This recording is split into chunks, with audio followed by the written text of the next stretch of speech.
Bismillahirrahmanirrahim. Ro'zaning hukmi va tarixi.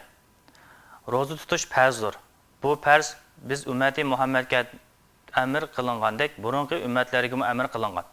Alloh taolo bu vaqtda bunday deydi: Ya ayyuhallazina amanu kutiba alaykumus-siyamu kama kutiba alallazina min qablikum la'allakum tattaqun. Ya'ni ey mu'minlar, sizlarga ro'za farz qilindi. Xuddi sizlardan burun o'tgan ummatlarga farz qilingandek. Ro'zani tutib taqvodor bo'lg'aysizlar. Payg'ambar alayhisalom ro'zaning farzli bo'lgani haqida bunday deydi: Islom 5 narsa ustiga qurilgan.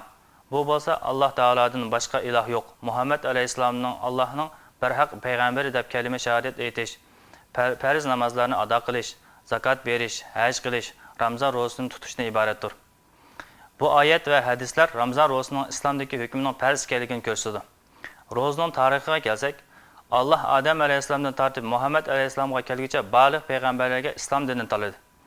Yuqoridagi oyatda bayon qilingandek, Ramazon ro'zasini ilgari o'tgan barliq ummatlarga farz qilingan.